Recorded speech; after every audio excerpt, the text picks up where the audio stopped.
நமக்கெல்லாம் தெரியாத சில டிஷ்ஷெல்லாம் வந்து நம்ம பசங்களுக்காக யோசித்து செய்கிற மாதிரி இருக்கும். ரோஷன் அண்ட் விக்கி 2 பேருக்குமே வந்து பிடிச்ச மாதிரி மோமோஸ் தான் செஞ்சுருக்கேன். ஃபஸ்ட் டைமாக செஞ்சுருக்கேன். இது எப்படி இருந்ததுன்னு சொல்லிட்டு இன்றைக்கி வர லாங் வீடியோவில் வந்து நான் ஷேர் பண்ணுறேன். நல்லா இருந்ததா நல்லா இல்லையா அப்படின்னு சொல்லிட்டு நான் அதில் வந்து ஷேர் பண்ணுறேன். நம்மளுடைய வயசுக்கு ஏற்ற மாதிரி நம்ம அனுபவம் வந்து மாறிக்கிட்டே இருக்கும். 20 வயசில் இருக்கிற ஒரு லைஃப் வந்து 30 வயசில் இருக்காது. 30 வயசில் இருக்கிற ஒரு லைஃப் வந்து 60 வயசில் இருக்காது. அந்த வயசுக்கு ஏற்ற மாதிரி நம்மளோட லைஃபோட அனுபவம் வந்து மாறிக்கிட்டே இருக்கும். நிறைய இருக்கும், அப் அண்ட் டவுன்ஸ் நிறையவே இருக்கும்.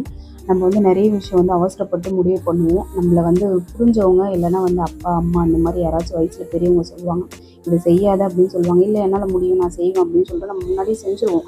ஆனால் அது அடிபட்டு வெளியில் வரும்போது மட்டும்தான் தெரியும், இதுதான் நம்ம அம்மா அப்பாவே சொன்னாங்கல்ல, நம்ம தானே அவசரப்பட்டு முடிவு பண்ணிட்டோம் அப்படின்னு சொல்லிட்டு நம்ம பின்னாடி யோசிக்கிறத விட வயசில் பெரியவங்க சொல்லும் போது நம்ம கேட்டு நடந்துக்கிட்டாலுமே நல்லாயிருக்கும். ஆனால் அவங்க நமக்கு முன்னாடி வாழ்ந்தவங்க, அவங்களுக்கு தெரியும் லைஃப்பில் வந்து கஷ்டம் நஷ்டம் என்னன்னு தெரியும். நம்ம இப்போ தான் போகிறோம். அதனால் நம்ம அவசரப்பட்டு ஒரு முடிவு பண்ணுறத விட பொறுமையாக இருந்து முடிவு பண்ணாலுமே லைஃப் நல்லாயிருக்கும்னு நான் நினைக்கிறேன். நம்ம வீட்டில் தாத்தா பாட்டிலாம் எப்பவுமே அமைதியாக இருப்பாங்க. அந்த அமைதியான காரணம் என்னென்னா அவங்களோட வாழ்க்கை அனுபவம் அதிகமாக இருக்கும். அதை நினச்சி வாழ்கிறதே அவங்களுக்கு வாழ்க்கை.